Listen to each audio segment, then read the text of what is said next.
Hello and welcome to the latest episode of Athletes' Journey, Winning on and Off the Field, a special podcast series looking at the financial journey of athletes through the eyes of some of Australia's most influential sporting figures. I'm Brent Read, and today I'm here with Athletes' Journey Ambassador Chris Lawrence and former AIS and NCAA Division I basketballer turned founder and CEO of Athletes to Business, Alex Opacic. How are you, Alex? Welcome. Well, thank you, mate. Thank you for having me on. Excited. Yeah. Now, let's start at the beginning, shall we? Yeah, let's do it. Take us through your sort of background, your sporting journey.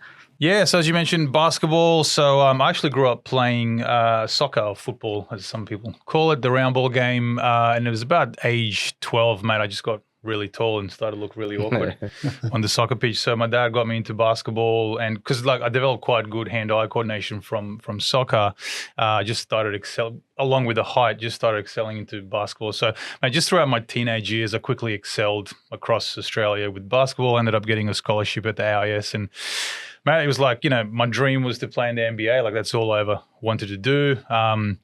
So yeah, kept going. Got lucky enough to get a Division I scholarship in the US. Did that for 4 years.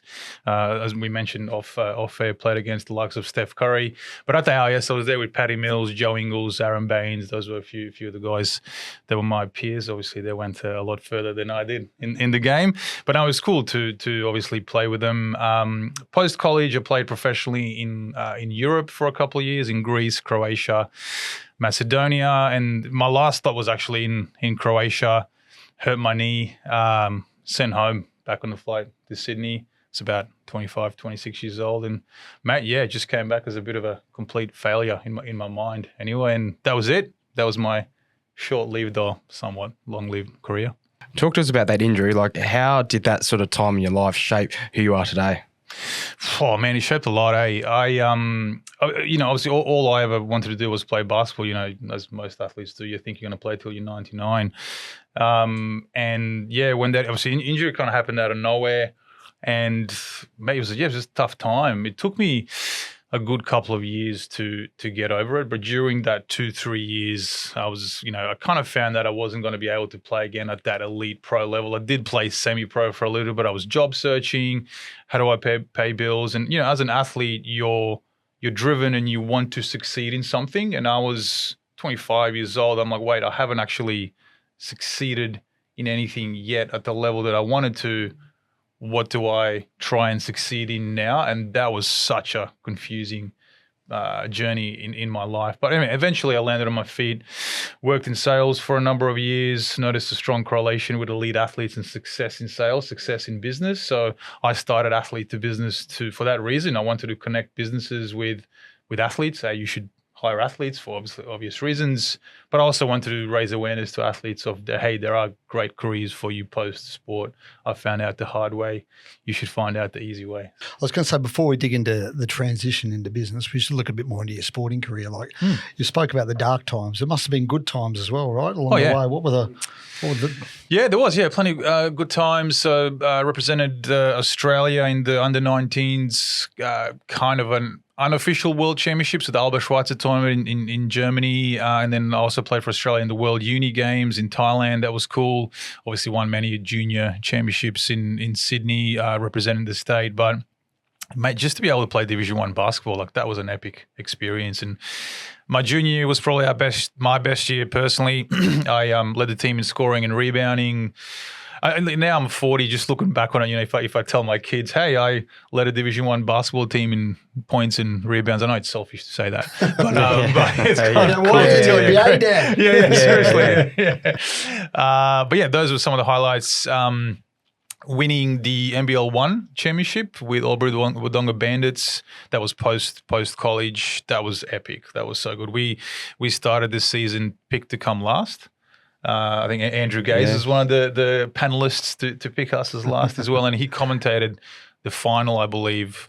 I remember we won the final, and we all kind of walked up to Gazy. He was pretty cool about it, man. Like, he's got a great sense of humor. Yeah, he was pretty. Well, he cool says that he has to cop the banter back then. Yeah, 100%. Yeah. So we gave him some banter, but that was probably one of the highlights as well. Yeah, you played alongside some greats of the game, and again, as you mentioned, what were some of the lessons that you took from playing against them with these types of players?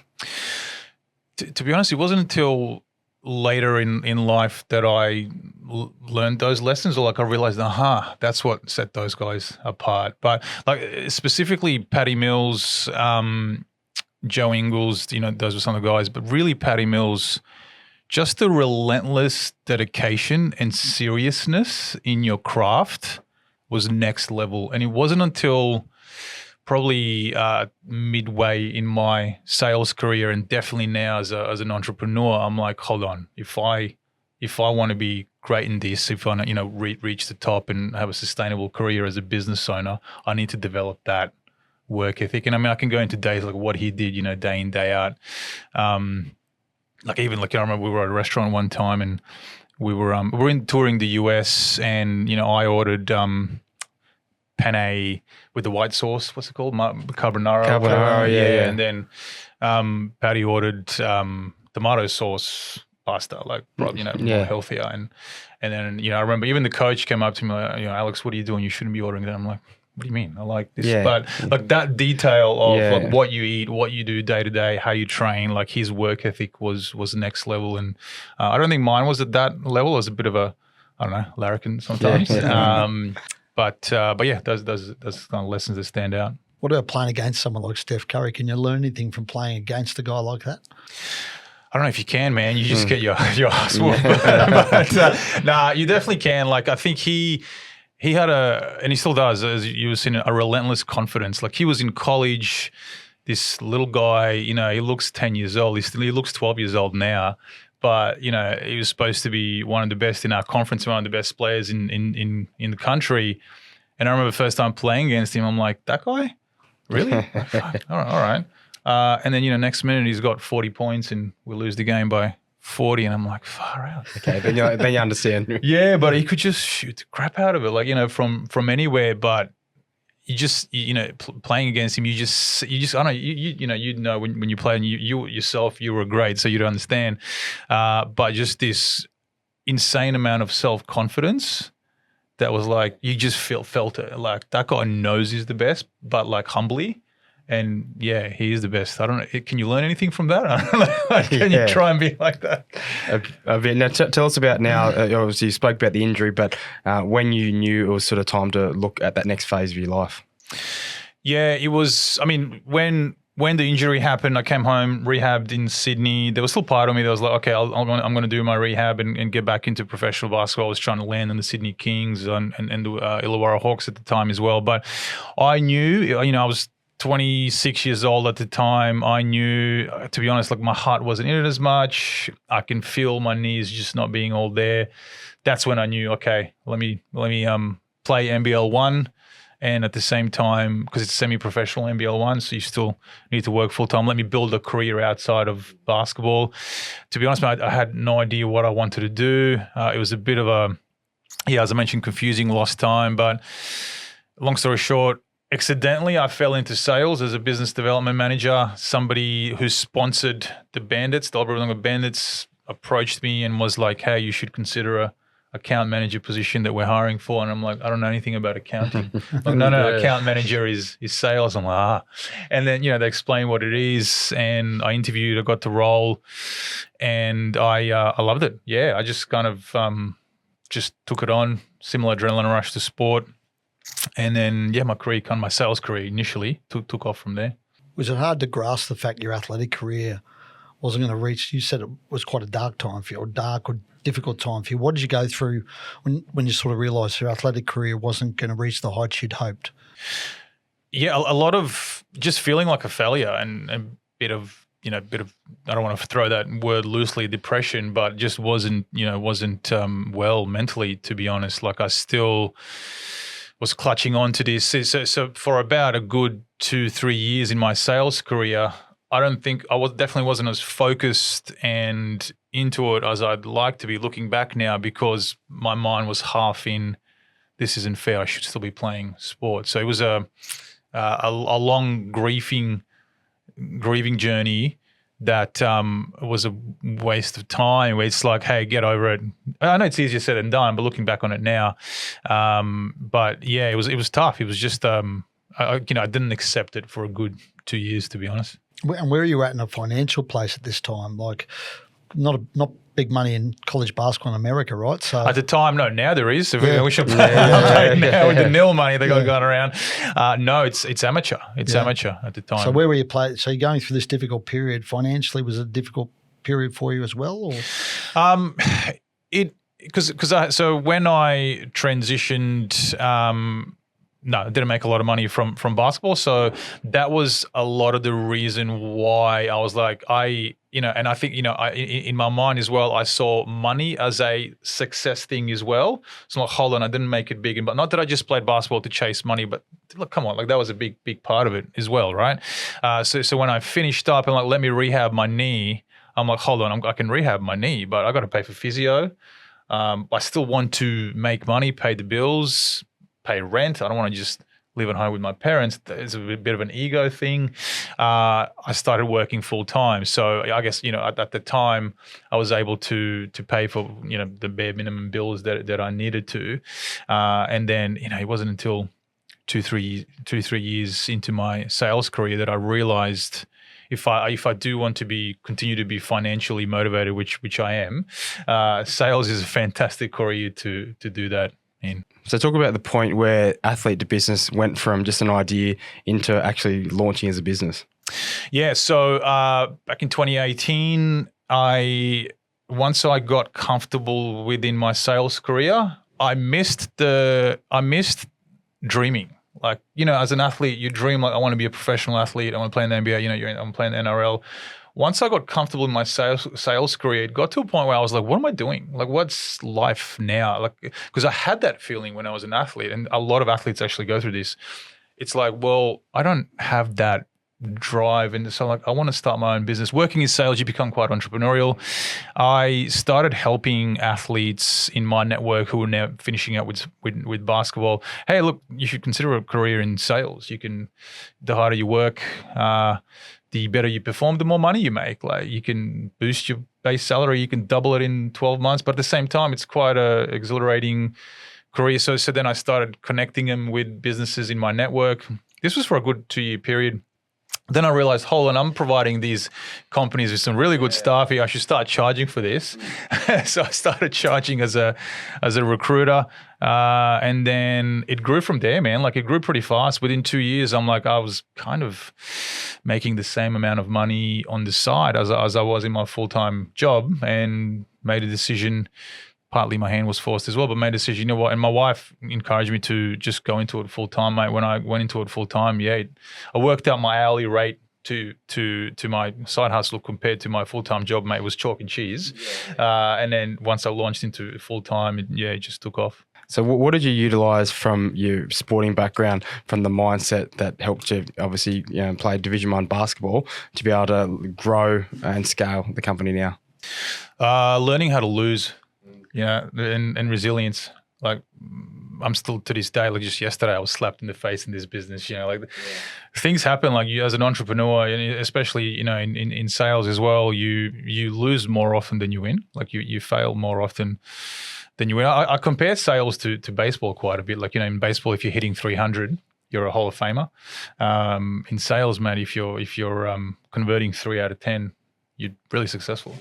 So you lose more than you win. So I think, even as an entrepreneur, there was a lot of losses, a lot of things that were felt like being punched in the face. But basketball taught me resilience. Like, at the D1 level, at the high level, it taught me how to lose. Okay, go back, watch the film. What can you do better?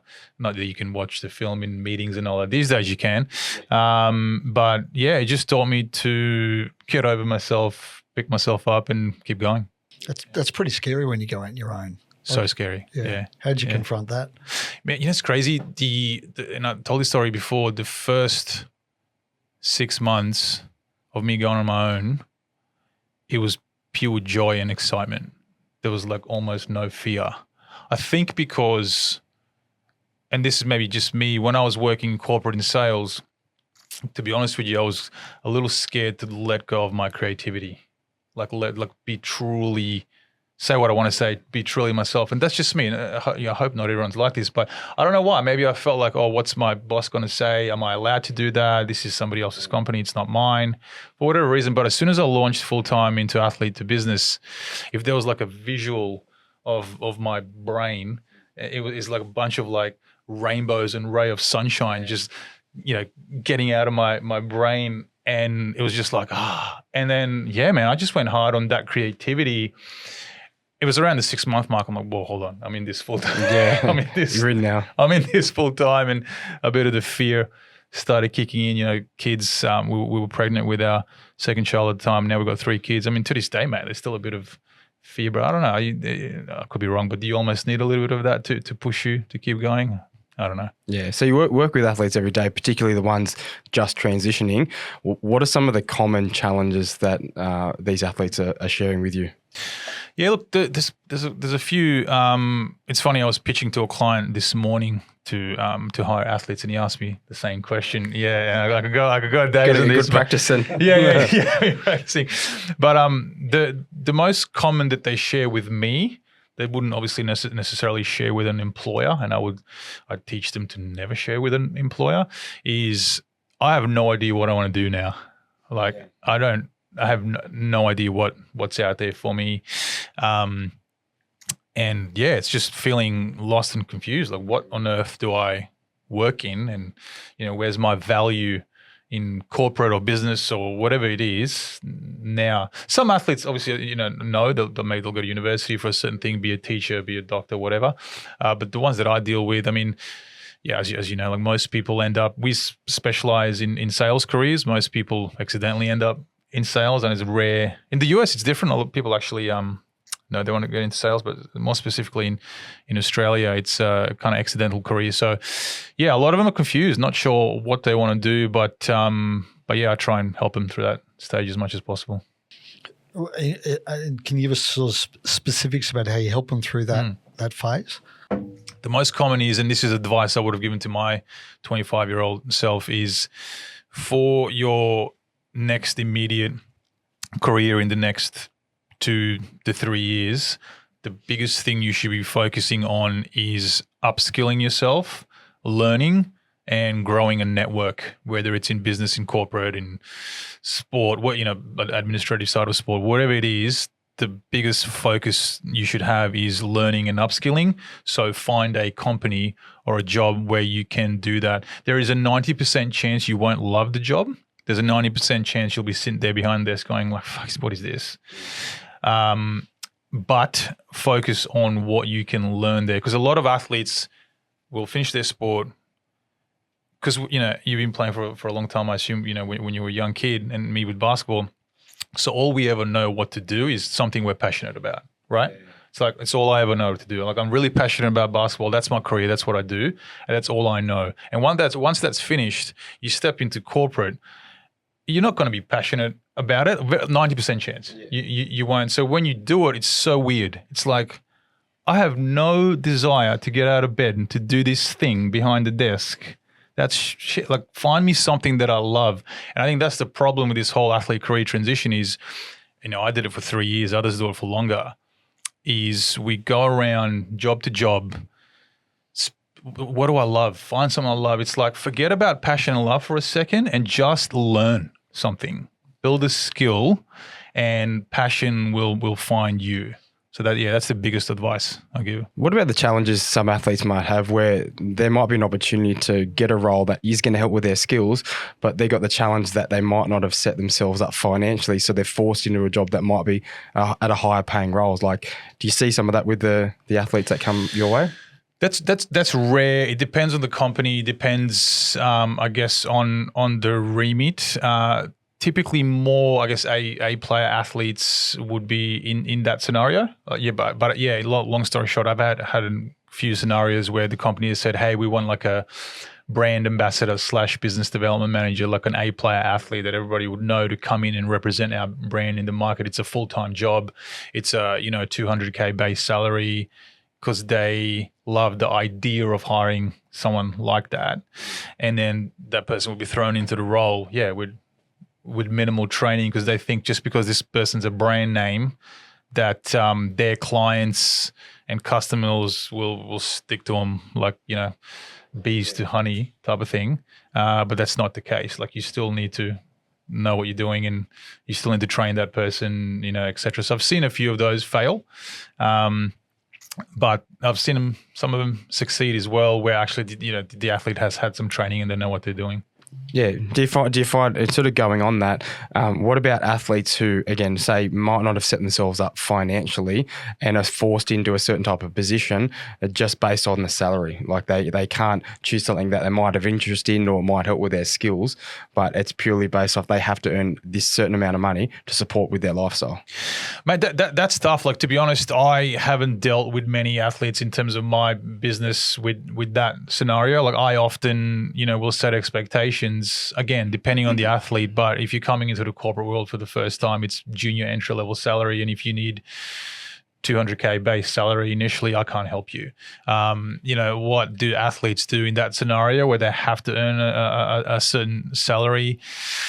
The few that I have given advice is the short answer is I don't know, mate. Like, that's a tough scenario. Like, hopefully, you would have saved your money. I know a lot of athletes don't, but the short answer is get a full-time job, start a side hustle as soon as you can in something, use your brand name, coach to build money. But, I actually deal with it in the corporate world more so now. Like, I do place mid to senior corporate professionals where they've got the golden handcuffs. Yeah. So, I've spoken to lawyers in the past who were former athletes. Hey, Alex, I earn 300K a year.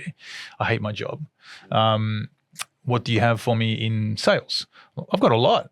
But you're not going to earn 300K in the first 12 months. It'll take you some time to build up your client base. You might earn 300K in 3 years, 2 years. But, I need to earn 300K immediately. Well, mate, you've got the golden handcuff. So probably doesn't answer your question. I don't know. The advice is there, but the only advice is, like, find a way where you can get a lower salary and make it work somehow. Especially in sales, you could double, triple your base salary within 12 to 18 months. Is there a disparity between the expectations of athletes from a salary point of view when they transition compared to the reality in the market? When I first started the business, yes. We would, a lot of the athletes I've spoken to, but I guess the business is getting out there more and more, and I'm speaking to more and more athletes, and I am putting a lot of content on about this, but that's getting less and less. But yeah, and again, depends on the caliber of athlete. Somebody who's been playing, I don't know, professional rugby overseas or football at somewhat of a high level, coming back to, hey, I'm looking for a corporate job at this salary now. I'm like, nah, that's just no.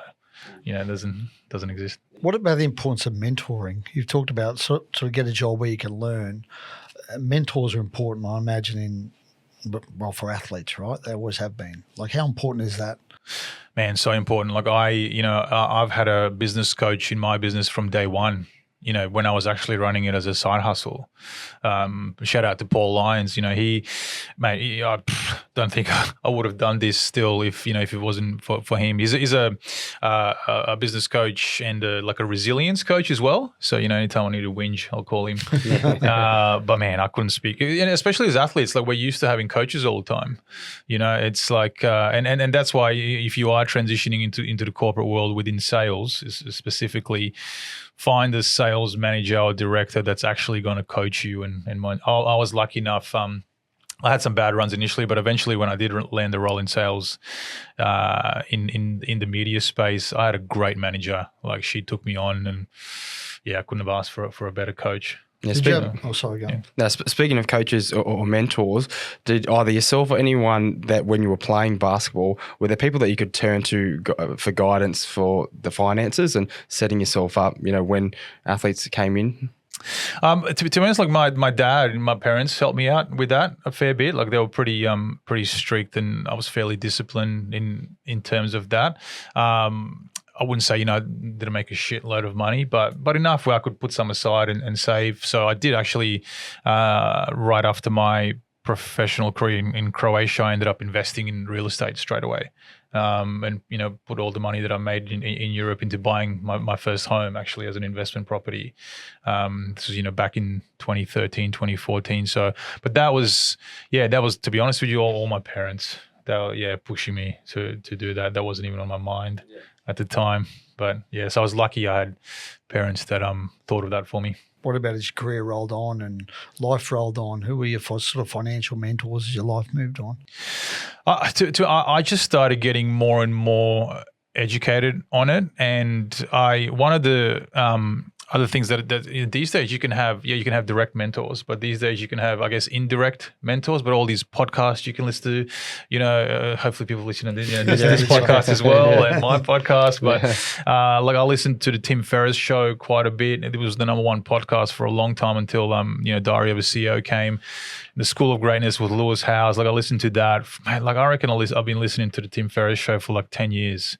Back when I've first almost finished up with basketball, but just you listen and you learn. Like, okay, that's how you save, that's how you invest.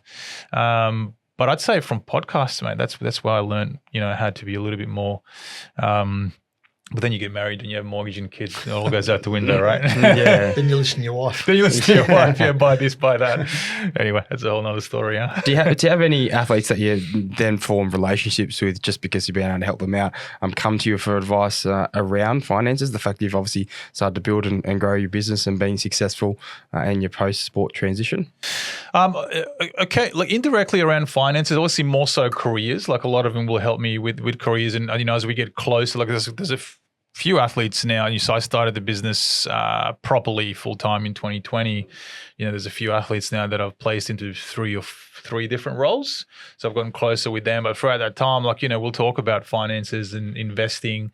We'll I guess give each other advice on where are you investing, how are you spending your wage, your salary, and to be honest with you, especially as a business owner now, I'm lucky I've got a good circle of, I guess, other business owner friends. As you guys would know, business and entrepreneurship is never guaranteed. Kind of almost like an athlete, like it could be a short-lived career that you're making X amount of money. So don't spend it all on a mortgage or whatever, invest some money aside, because you never know when it's going to be shut up shop because of whatever happens in the world economic situation. How do you define success now? What's success in your world? Man, that's a good question. Hey, I should have read the questions and been prepared for that. But impact, I'd say. Impact. It's bettering the world in a way, helping somebody else. And I started the business day one to help athletes transition into post-sport careers better than I did. And I could say hand on heart, 6 years later, I've done that. Like we've placed and directly and indirectly helped over 500 athletes with career transition in the US and Australia, and to me, some of them don't make any money on, but I'll wake up every day now and I love what I'm doing and I'm making an impact. Professionally, to answer your question, yeah, that's success. Must give you a great sense of pride, right? So much, yeah, so much. Like, as a recruiter, I've placed senior executives into roles, and I get a big chunky fee for that as a recruiter. But I've placed, a retired NRL or AFL player into a role, and it's more of a junior salary, so therefore the fee is a lot lower for me. But that brings me so much more joy than placing like a CFO in a role. So yeah, I'm just lucky. To me that's success, and I think indirectly or subtly, since finishing up with basketball, I've always wanted to find something like that, and yeah, I'm glad I did. Yeah. So what advice would you give to younger athletes? You obviously work with a lot of athletes transitioning, but if you could give one bit of advice to a younger athlete to help with that transition when it does come, what would that be? What I said earlier is to just focus on learning and upskilling something. Like learn a technical skill, get really good at something, and what comes with that as well is a network. As you get good at something, you get to meet people who are way more successful than you, and then other opportunities come from that. But yeah, I know I just said I'm lucky I get to do something I'm passionate about, but it took me 12, 15 years to do that, and don't fall into the trap of finishing sport.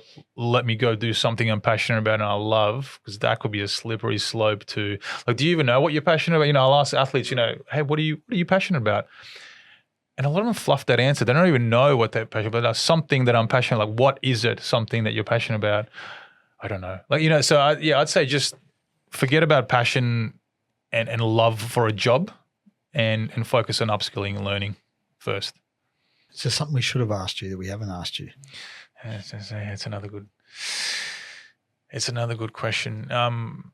Probably what if you want to ask me, why sales? Like why do I help athletes get into sales Why do you careers? help athletes get into sales careers? Yeah. It's a good question. Good question. Thank you. Yeah, it's a good Glad we question. asked. Yeah, I think first of all, I worked in sales for almost a decade before starting this business. So I got a good idea of what a good salesperson looks like, etc. But honestly, it's got so much similarities to sport. Like, the adrenaline rush you get from scoring a try, or, getting 30 points in a game, hitting a big three. In sales, you're pitching to CEOs, high-level executives. Is that person going to say yes or no? Am I about to make $1 million for the company? And depends on where you're at, collect, 5% of that in my paycheck or not. Like, that is quite an adrenaline rush. And I found, to get to that $1 million pitch, it takes 100 no's, and it's maybe the or 99 no's. It's the 100th one there'll be a yes. But athletes feel that in sport, and and athletes, I think, athletes seek that adrenaline rush from sport because we've experienced that adrenaline rush. It's almost like, where else can I get that same adrenaline rush that I got in sport? And it's 100% in sales. So that's the other big reason. In a way, it's about winning and losing, right? It's just, it's black and white, right? It's statistics. Well, how many people did you call this week? How many meetings have you had? How many sales did you bring? Same thing. I don't know what the key stats, in footy, tackles, tries, passes, whatever it is, ball possession, same as football, basketball, rebounds, points, assists, loose balls, deflections, all that is you count it. Mate, in sales, they count everything. So yeah, it's a lot of similarities. Well, thanks for joining us, Alex. Some great lessons there for athletes, and stay tuned for the next episode of Athlete's Journey. Thanks for having me.